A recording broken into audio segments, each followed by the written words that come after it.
अस्सलाम वालेकुम। इसी क्वेश्चन को हमने जो किया पैटर्न से, इससे पहले क्वेश्चन 1 को, तो इसी से रिलेटेड जो है एक्सरसाइज 5.3 में अब और हम एक क्वेश्चन कर रहे हैं, question number 3।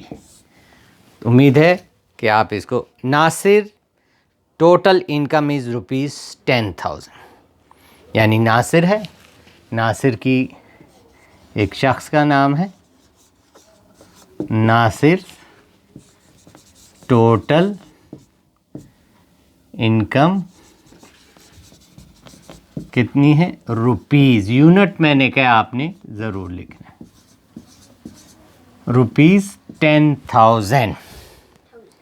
He paid 1/10 of his income as house rent, यानी उसने अपनी इनकम का, अपनी जो उसकी आमदनी था, तो उसमें से 1/10 उसने अपने घर का हाउस रेंट अदा कर दिया।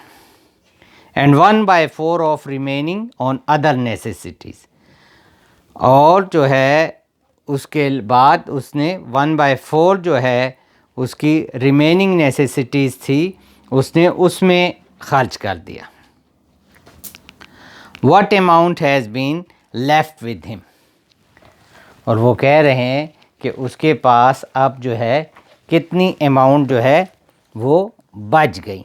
तो इस पे आपने क्या सोचा, देखें। सबसे पहले टोटल इनकम उसकी 10,000 है। रेंट हम निकालेंगे, रेंट पेड 1/10 जो उसकी इनकम है, 1/10 इसका 10,000 का हम निकालेंगे, तो ये आ गया ₹1,000। 1,000 उसने क्या अदा कर दिया, रेंट अदा कर दिया, और 1/4 तो उसने अपनी रिमेनिंग उस पर। अब बाज़ बच्चे जो है ये गलती करते हैं कि वो 10,000 की 1/4 निकाल लेते हैं। अब उसके पास रेंट अदा करने के बाद रिमेनिंग अमाउंट कितनी रही,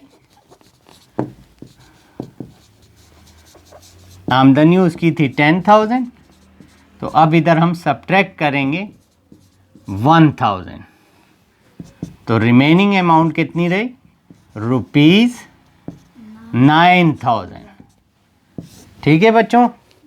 अब 9,000 का 1/4 तो उसने अपनी अदर नेसेसिटीज़, जो और ज़रूरियात थी जो है उसके ऊपर खर्च कर दिया, जो है अदर नेसेसिटीज़,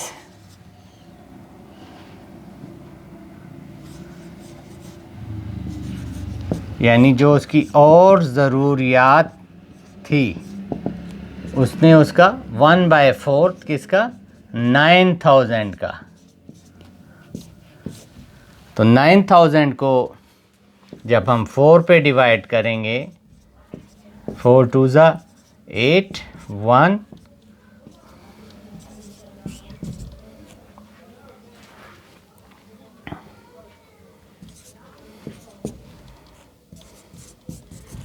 ये 0 पर, तो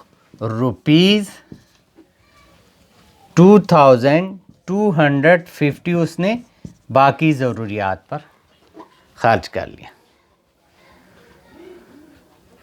ठीक है।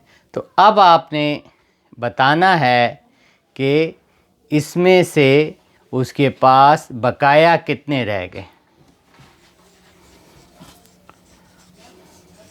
Remaining amount. तो टोटल आपके पास कितनी थी, 10,000, 1,000 उसने रेंट दे दिया, तो 9,000, और 9,000 में से फिर 2,250 उसने जो है बाकी ज़रूरियात।